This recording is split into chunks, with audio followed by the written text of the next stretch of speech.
Hello students, in this video I will let you know about the next step of in vitro fertilization, which is sperm preparation or collection of sperms. जिस दिन egg retrieval होता है, जिस दिन transvaginal oocyte retrieval होता है, उसी दिन सुबह स्पर्म रिट्रीवल का प्रोसेस स्टार्ट करते हैं. Male partner is asked to provide the sperm sample.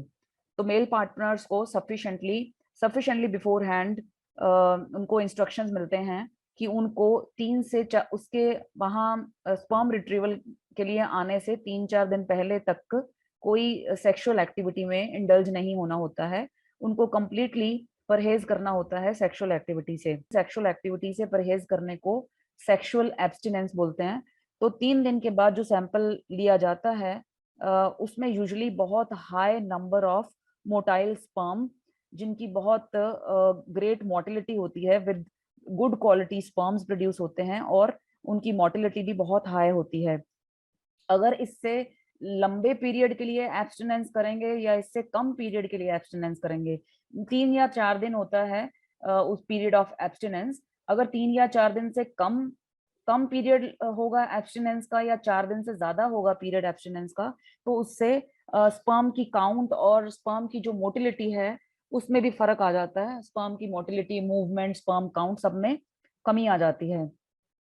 Mail partners को और सफिशिएंट इंस्ट्रक्शंस मिलते हैं कि उनकी कोई अनहेल्दी हैबिट्स हैं तो वो स्पर्म रिट्रीवल के लिए आने से 10 दिन पहले से उनको कोई भी अनहेल्दी हैबिट्स को प्रैक्टिस नहीं करना है, जैसे कि स्मोकिंग है, ड्रिंकिंग है या ड्रग्स लेना. ड्रग्स में जैसे मैरिजुआना या कोई कैफीन है, टबैको है, कोकेन है, वो सब का कंजम्पशन उनको बंद करना होता है 10 दिन पहले से. क्योंकि ये सारी चीजें स्पर्म काउंट को, स्पर्म सैंपल की क्वालिटी को, स्पर्म नंबर, स्पर्म मोटिलिटी को, सबको अफेक्ट कर सकती हैं. बहुत सारी मेडिसिन भी ऐसी होती हैं, जैसे कि सिमेटिडिन होता है, या सेक्सुअल हार्मोन्स के कोई इंजेक्शंस ले रहे हैं, या सेक्सुअल हार्मोन्स के कोई सप्लीमेंट्स होते हैं, जैसे कि टेस्टोस्टेरोन है, ईस्ट्रोजन्स हैं, या कुछ ऐसी मेडिसिन हैं जैसे कि नाइट्रोफ्यूरेंटॉइन है, या कोई कीमोथेरेपी की मेडिकेशन है, या सल्फासेलाजिन करके एक मेडिसिन है. तो ये सारी मेडिकेशंस को उनको स्टॉप करने के लिए कहा जाता है. Apart from that there are some herbal medicine, जिसमें से एक मेडिसिन है सेंट जॉन्स वॉर्ट होता है. ये मेडिसिन कई लोग ना डिप्रेशन कम करने के लिए और यानी हैप्पी रहने के लिए ली जाती है. ये भी अवॉइड करने को कहा जाता है. Then there is some another herbal medicine echinacea. ये भी उसको लेने से मना किया जाता है कि ये सब अगर दवाइयां वो ले रहे हैं तो उसके 10 दिन पहले से they should stop these medicine. So sperm collection जो होती है, आफ्टर फॉलोइंग ये सारी इंस्ट्रक्शन जो उसको दी जाती हैं, मेल पार्टनर जो होता है उसको मैस्टरबेट करना होता है और sperm sample on the day of the oocyte retrieval provide करना होता है. सीमन जो है वो स्टराइल कंटेनर में इकट्ठा किया जाता है. नॉन टॉक्सिक प्लास्टिक का स्टराइल कंटेनर होता है जो लेबोरेटरी वाले प्रोवाइड करते हैं, वहीं कलेक्ट करना होता है. दूसरे कंटेनर्स एक्सेप्टेबल नहीं होते.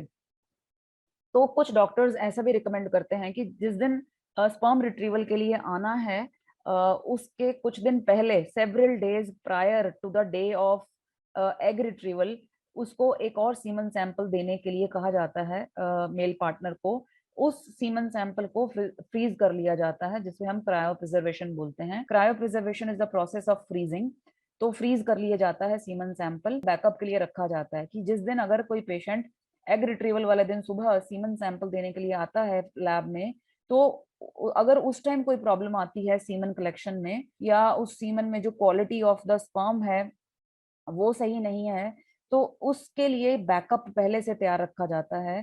तो जो फ्रोजन सीमन सैंपल है फिर उसको यूज कर लिया जाता है. अगर on the day of the egg retrieval अगर उन सीमन सैंपल सही नहीं आया है, तो फिर वो बैकअप वाला सैंपल को थॉ कर लिया जाता है.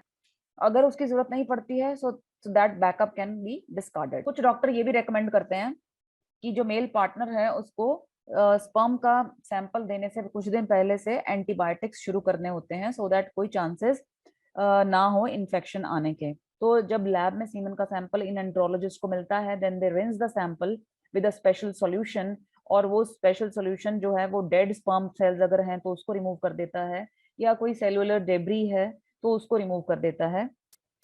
but at the same time they also protect the living sperms.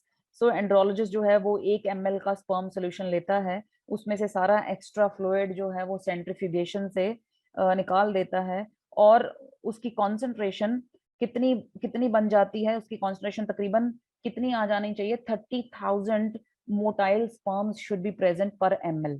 तो इतना कॉन्सेंट्रेटेड सॉल्यूशन वो रेडी कर लेते हैं, एक एक ml ले लेके उसकी सेंट्रीफ्यूगेशन कर करके। तो जो एंड में जो सैंपल बनता है वो सैंपल जो होता है उसमें 30,000 मोटाइल स्पर्म्स होते हैं पर ml। फिर इस कॉन्सेंट्रेटेड स्पर्म सॉल्यूशन को फिर यूज कर लेते हैं to inseminate the eggs. So ये तो हो गया हमारा कि जब एक male partner is able to produce the semen. फिर उसके बाद कुछ मेल्स ऐसे होते हैं जिनको जो इजैकुलेट नहीं कर पाते हैं फॉर सम मेडिकल रीजंस, या उनके जो सीमन प्रोड्यूस होता है उसमें स्पर्म काउंट एकदम 0 होता है। तो ऐसे केसेस में सर्जिकल स्पर्म रिट्रीवल जो होता है ये प्रैक्टिस करते हैं, यानी कि स्पर्म को सर्जिकली मेल पार्टनर की बॉडी से लिया जाता है। इसमें बहुत सारी टेक्निक्स यूज होती हैं which we will discuss in a short while. उससे पहले ये थोड़ा सा आपको इसका ब्रीफ स्ट्रक्चर समझना पड़ेगा in order to understand the sperm production and उसकी रिकवरी। तो मेल के रिप्रोडक्टिव सिस्टम में बहुत तरह, ये ट्यूब्स का ही पूरा सिस्टम होता है। सबसे पहले हम टेस्टिस में देखते हैं। टेस्टिस में एक फाइन, बहुत सारी फाइन ट्यूब्स होती हैं, ये जो आपको दिख रहा है ना, ये ऐसे coiled, these are called seminiferous tubules. तो हर टेस्टिस में ये tubules, there is a pair of testis, और हर टेस्टिस में ये tubules they are connected to a another tube. ये जो दूसरी लार्ज कॉइल्ड ट्यूब आपको व्हाइट कलर में दिख रही है, ये सारी जो व्हाइट कलर में आपको कॉइल्ड सी, जितनी वेवी सी कॉइल्ड सी ट्यूब दिख रही है ना, ये तो ये वाला पोर्शन जो आपको दिख रहा है एंड दिस कॉइल्ड सा पोर्शन, ये सारा है एपिडिडिमिस। तो ये जो छोटे छोटे सेमिनिफेरस टिब्यूल्स होते हैं, इनमें जो भी सीमन बनता है वो सारे का सारा ये बड़ी वाली कॉइल्ड ट्यूब में, सिंगल लार्ज कॉइल्ड ट्यूब जिसको हम एपिडिडिमिस कहते हैं, उसमें चले जाते हैं। फिर ये एपिडिडमिस थोड़ी देर के लिए स्पर्म्स को होल्ड करके रखते हैं, यहाँ पे स्पर्म्स थोड़ी देर रुकते हैं। फिर उसके बाद जो एपिडिडमिस है ये फिर आगे किसके साथ कनेक्टेड है, अनदर ट्यूब जिसे हम कहते हैं वास डेफरेंस। तो वास डेफरेंस जो है उस पे ये स्पर्म्स एंटर कर जाते हैं। तो किसके रास्ते, पहले सेमिनिफेरस ट्यूब्यूल में बने, फिर एपिडिडमिस में जाते हैं, फिर एपिडिडमिस से ये एक और लॉन्ग ट्यूब है जिसे हम वास डेफरेंस कहते हैं, इसमें चले जाते हैं। फिर वास डेफरेंस से वो जाते हैं यूरिथ्रा में। यूरिथ्रा क्या है, यूरिथ्रा एक पैसेज है, एक ट्यूब और है जो कि यूरिनरी ब्लैडर से आ रही है। यूरिनरी ब्लैडर, जहाँ यूरिन एक्यूमुलेट होता है, किडनी जिसमें यूरिन इकट्ठा करती है वो ब्लैडर होता है। ब्लैडर की जो ट्यूब होती है उसे यूरिथ्रा कहते हैं।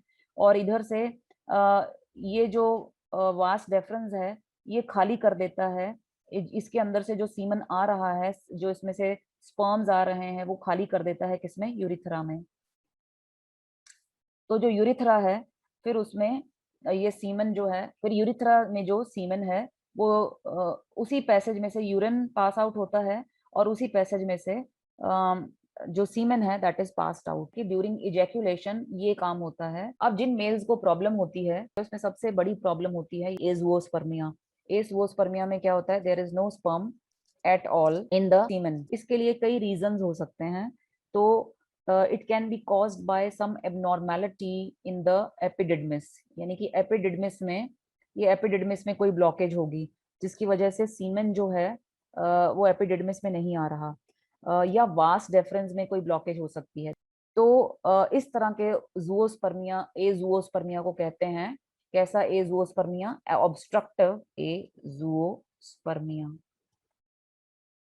तो इन पेशेंट्स में सीमन बनता तो है टेस्टिस में, पर वो बाहर नहीं आ पाता है, जस्ट कांट कम आउट, क्योंकि वास डेफरेंस में कोई ब्लॉकेज है या एपिडिडमिस में कोई ब्लॉकेज है। एक ऐसा वो एज़ोस्पर्मिया होता है जिसे हम कहते हैं non obstructive. Non obstructive azoospermia में क्या होता है कि वहां पे स्पर्म प्रोडक्शन सेमिनिफेरस टिब्यूल में बहुत लो लेवल पे अकर कर रही है, और इतना लो लेवल पे हो रहा है कि जो सीमेन आ रहा है यूरिथ्रा से बाहर उसमें स्पर्म ना के बराबर हैं। तो इस तरह का एज़ोस्पर्मिया जो होता है that is called non obstructive azoospermia. एक और कंडीशन होती है जिसे हम कहते हैं वेसेक्टमी। तो वेसेक्टमी में क्या होता है, वैस डेफरेंस को या तो रिमूव कर दिया जाता है या उसको ब्लॉक कर दिया जाता है। ये प्रोसीजर इसलिए किया जाता है ताकि जो स्पर्म्स हैं मेल को इनफर्टाइल करने के लिए सीमेन जो है वो पेनिस से बाहर नहीं आए, इसलिए वैस डेफरेंस को बांध दिया जाता है, जिसे नसबंदी कहते हैं। तो ये सारी कंडीशंस में हमें सर्जिकल स्पर्म रिट्रीवल के मेथड्स यूज करने पड़ते हैं। तो there are many surgical sperm surgical retrieval methods जो कि हम डिस्कस करेंगे। The first one is PESA। इसकी फुल फॉर्म है परक्यूटेनियस एपिडिडमिल स्पर्म एस्पिरेशन। तो ये पैसा में क्या किया जाता है, this is a procedure adopted when the male partner is suffering from obstructive azoospermia. Obstructive azoospermia दो रीजंस की वजह से हो सकता है, या तो कोई इन्फेक्शन है या वेसेक्टमी है। तो इस केस में क्या किया जाता है, patient is administered a local anaesthesia, फिर एक फाइन नीडल को इंसर्ट किया जाता है through the skin directly into the epididymis. इस प्रोसीजर में कोई दूसरे इंसिजन या कट नहीं लगाए जाते, बस एक नीडल को पियर्स किया जाता है और फिर उसको फ्लूइड को एस्पिरेट कर लेते हैं। तो फ्लूइड इज एस्पिरेटेड, फिर वो फ्लूइड जो है that is sent to the laboratory, जहाँ पे ऑब्जर्वेशन की जाती है, प्रोसेसिंग होती है उस फ्लूइड की, फिर उस फ्लूइड में से स्पर्म्स को एस्पिरेट कर लेते हैं। तो एपिडिडमिल स्पर्म्स जो हैं इनको फिर इंट्रासाइटोप्लाज्मिक स्पर्म इंजेक्शन के लिए यूज किया जाता है। उसमें क्या करते हैं कि जो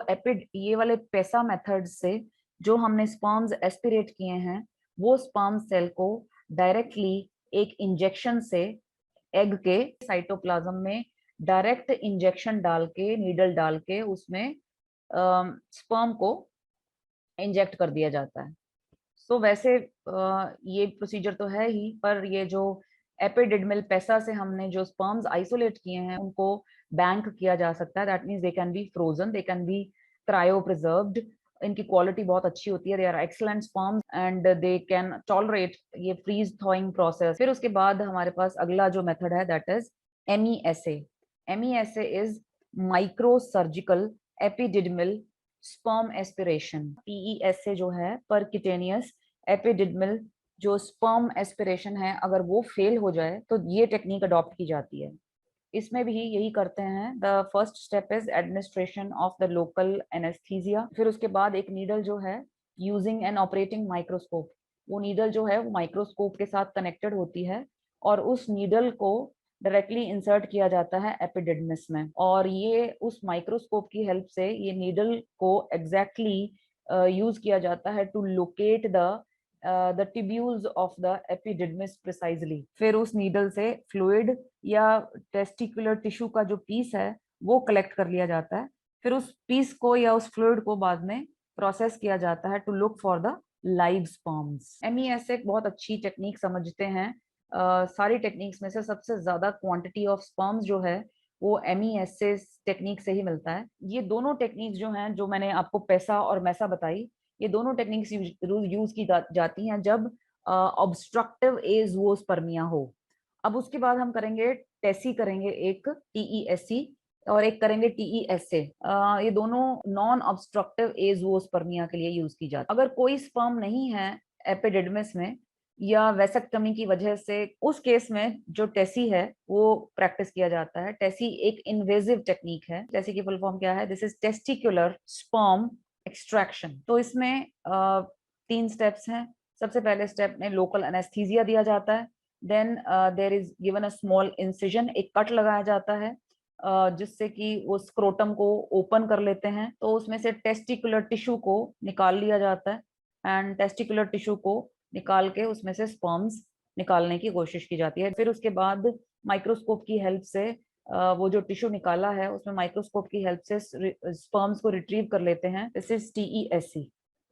then we have TESA, this is testicular sperm aspiration. तो ये जो टेक्निक है ये भी तकरीबन जो ऑब्स्ट्रक्टिव एज़ोस्पर्मिया होता है उसमें यूज करते हैं। इसमें नीडल को पियर्स किया जाता है टेस्टीज में, उसमें जो सेमिनिफेरस ट्यूब्यूल्स हैं उसमें ये नीडल को इंसर्ट कर दिया जाता है और वो नीडल से स्पर्म्स को एस्पिरेट कर लेते हैं, उस फ्लूइड को वहां से निकाल लेते हैं। ये टेस्टिकुलर हैं, दोनों टेस्टीज का यूज किया है इसमें। ये एपिडिडमल है, इसमें हमने एपिडिडमिस का यूज किया है।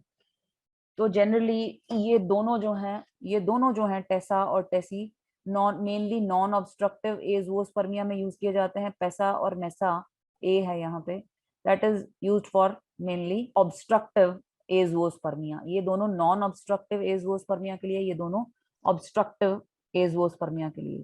अब एक और टेक्निक है, वो है माइक्रो टीईएससी।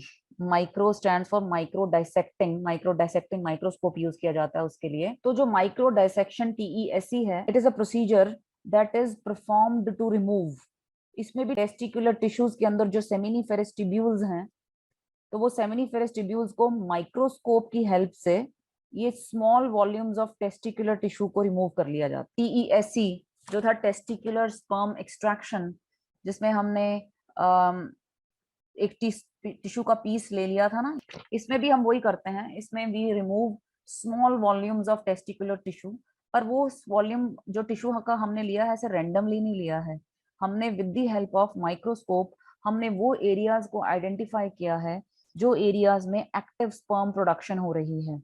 यानी कि सेमिनिफेरस ट्यूब्यूल्स में जहां सबसे ज्यादा एक्टिव स्पर्म प्रोडक्शन हो रही है, वो वाले एरियाज में से टेस्टिकुलर टिश्यूज के स्मॉल वॉल्यूम्स हम रिमूव कर लेते हैं। इससे ऑब्वियसली जो स्पर्म यील्ड है वो बहुत अच्छी मिलती है। एंड ये भी नॉन ऑब्स्ट्रक्टिव एज़ोस्पर्मिया वाले पेशेंट्स में यूज किया जाता है। So this was all about the step of sperm retrieval or the collection of sperms of in vitro fertilization.